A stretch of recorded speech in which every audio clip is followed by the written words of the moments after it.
Exercise 12.1 का question number 6 question में दिया है state whether a given pair of terms is of like और अनलाइक टर्म्स। यहाँ पर टर्म्स दिया हुआ है और हमको आइडेंटिफाई करना है कि वो जो टर्म है वो लाइक टर्म्स हैं या अनलाइक टर्म्स हैं। देखो एक सिंपल बहुत ही इजी मेथड है इसको फाइंड आउट करने का। जब भी टर्म्स के जो वेरिएबल्स हैं वो अगर सेम होंगे तो वो लाइक टर्म्स हैं, और अगर उनके वेरिएबल्स अलग अलग हैं तो वो अनलाइक टर्म्स हैं। बस इतना ही आपको याद रखना है। आप इजीली फाइंड आउट कर सकते हो कौन सा टर्म लाइक टर्म है, कौन सा टर्म अनलाइक टर्म है। वाइट बोर्ड में इसको मैं आपको अच्छे से एक्सप्लेन करता हूँ। चलिए देखो, लाइक टर्म और अनलाइक टर्म दोनों को पहचानना बहुत ईजी है। जब भी किसी भी टर्म्स के जो वेरिएबल्स हैं वो अगर सेम होंगे तो वो लाइक टर्म्स होगा, अगर उसके वेरिएबल्स अलग अलग होंगे तो वो अनलाइक टर्म होगा। याद रखना यहाँ पर क्वांटिटी से कोई फ़र्क नहीं पड़ता, ठीक है, सॉरी साइन से कोई फ़र्क नहीं पड़ता और कांस्टेंट से कोई फ़र्क नहीं पड़ता, ठीक है। वो आगे पीछे हो सकते हैं लेकिन उनका जो क्वांटिटी वो सेम होना चाहिए। जैसे कि अपन स्टार्ट करते हैं, पहले देखो यहाँ पर 1 है, यहाँ 100 है, दोनों कांस्टेंट हैं, ठीक है। इसके पास वेरिएबल नहीं है लेकिन दोनों कांस्टेंट हैं, इसलिए ये लाइक टर्म है, ठीक।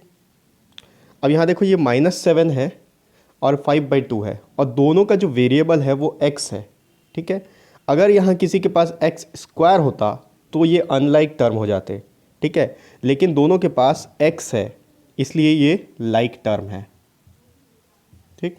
इससे कोई फ़र्क नहीं पड़ता कि उनके सामने जो कांस्टेंट वैल्यू दिया हुआ है या जो न्यूमेरिक वैल्यू दिया हुआ है वो प्लस में है या माइनस में है, या दोनों का न्यूमेरिक वैल्यू सेम है या अलग अलग है। आपको वेरिएबल देखना है।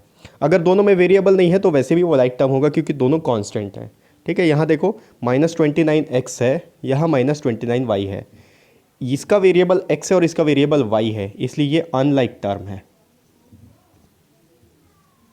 ठीक। उसी तरीके से इसको देखो, ये 14xy है, ये 42yx है।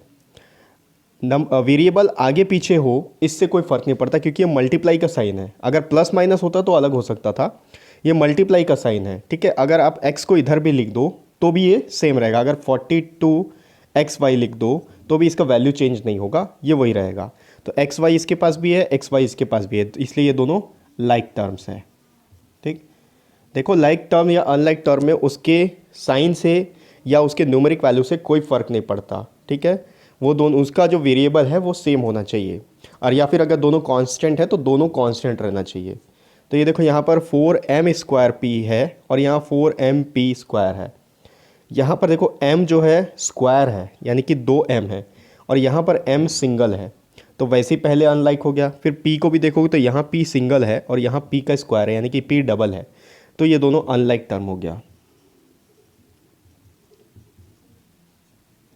यहाँ देखो 12xz है, यहाँ 12x² z² है, यहाँ x सिंगल है, यहाँ x स्क्वायर है, यहाँ z सिंगल है, यहाँ z स्क्वायर है, इसलिए दोनों अनलाइक हो गया, ठीक है।